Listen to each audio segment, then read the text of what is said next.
Listen to me very carefully. I have told you for months on air they're going to try to kill Trump. And when they try to kill Trump, they're going to go after everybody else that is his top supporters. And they also will try to kill Biden and blame it on a Trump supporter. That's coming next. Make no mistake, the same deep state that's behind Biden, that's trying to make him step down, was behind this today. They're now reporting it was an Antifa shooter who's now been killed. How convenient is that the supposed shooter has been killed? Ladies and gentlemen, our republic is in maximum danger right now. I'm about to go live at Infowars.com/show, band.video, and right here on X. There has been an attempted assassination. The real president of the United States has been shot, and by God's good graces has survived. The bullet only grazed him over the ear and the side of his head. But ladies and gentlemen, the deep state is desperate. They are in trouble. They're going to try to expand wars. They can do power outages. They can do cyber attacks. We're in such a dangerous position. And I've noticed with all the viral videos out there, it's like, oh, he took a bullet for America. He's going to get reelected now. Ladies and gentlemen, the deep state did this, make no mistake. And that lets you know they're going for broke. Do you fucking understand what I'm telling you? Take this deadly serious, just like war with Russia. They are going to try to kill Trump again. Now that they didn't kill him once, they are completely desperate. And I'm going to tell you again, Biden won't step down. The deep state will probably kill him or try to kill him in the next few days and blame it on a Trump supporter. And we may see massive terror attacks in America that are blamed on Trump supporters. They've been pre-programming it. They've been preparing. I've been telling you, imminent assassination attempt on Trump every damn day. Because that's what a dying, corrupt establishment does when their back is against the wall. We're living in a historical moment right now. We need Americans, people around the world, to pray for President Trump and pray for America, but also politically get out there on X and everywhere else that has some free speech and get the point out that this attempted assassination that actually wounded the president, took a bullet for America, lies at the feet of the deep state and the corporate media that said kill him, destroy him, he deserves to die, he's a fascist, he's a Nazi. It lays at their feet. Instead, I see conservatives celebrating, hey, he'll win for sure now. It means the globalists are going to go for broke.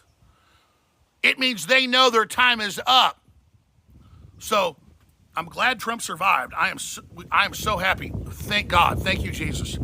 But ladies and gentlemen, do you think this happened by accident? No. And do you think the system's going to back down now? No. Power outages, cyber attacks, expanded war, China invading Taiwan, stock market crash.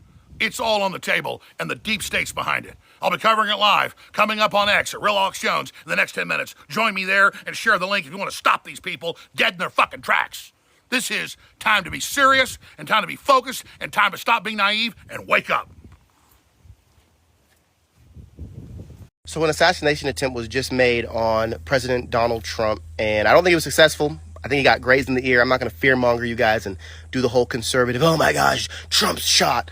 I think he's fine. To the knowledge that I was able to find through a few minutes of research, because it just happened a few minutes ago, he's fine. But here's what I want to say, and I've been wanting to say this for a while. I am so tired of these diluted American brains that are listening to this theater script play out on television, telling them that reality is one thing, and they're not smart enough to step out their door and realize reality is completely different.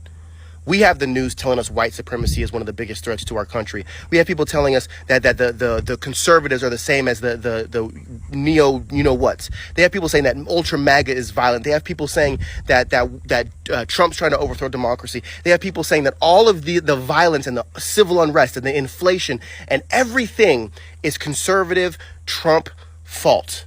And I'm tired of it. If you aren't smart enough to step outside your door and look around and be like, all right, hold up. This theater that I'm watching inside isn't matching what's going on outside. Learn to do your own research. I am tired of you guys just running around, I'm a proud American, and then opening your mouth to be spoon-fed information so you can palate it. Because if you ever had to draw your own conclusion or connect your own dots, you would be completely lost and probably dye your hair purple. There is one president in this race that had an assassination attempt taken against him. As a matter of fact, if you think back to the last president that had an assassination attempt taken on him that has gotten this close, you're going to go back a ways. And if you actually look at the presidents that were assassinated and you look at what they were doing to the government money, you would realize the reason they're getting taken out isn't because some random Joe Schmo downtown doesn't want that president. It's because the system feels threatened. It's not some random person that's living out in the country is like, I'm going to go in there and I'm going to take out Donald Trump. No, this is a systematic approach, right? Their first approach was, hey, we're going to make sure that Joe Biden gets elected and we're going to make sure he gets the votes. He got the votes. Boom.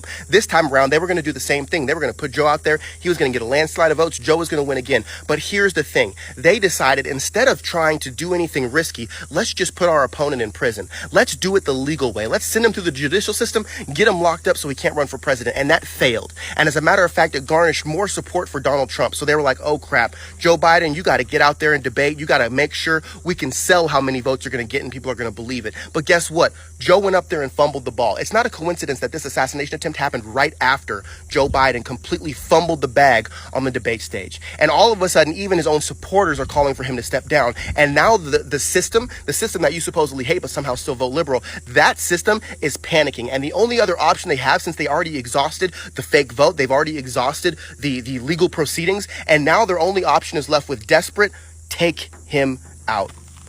If you guys can't actually see this playing out, then I don't know what you're on, but I'm so sick and tired of the mentality that Americans have being like, well, no, start paying attention. Start paying attention. The presidents that get taken out are the presidents that threaten the system. The same system that you complain incarcerates black people. The same system that won't give you health care. The same system that's doing everything that you've complained about for decades, yet somehow you keep voting for Joe Biden 1994 crime bill, Kamala Harris imprisoning black people on minor marijuana charges just to put people on our prison workforce. If you don't wake up and smell the freaking flowers, I don't know what you're going to do for the rest of your life. Stop thinking like they're telling you how to think and start thinking for yourself.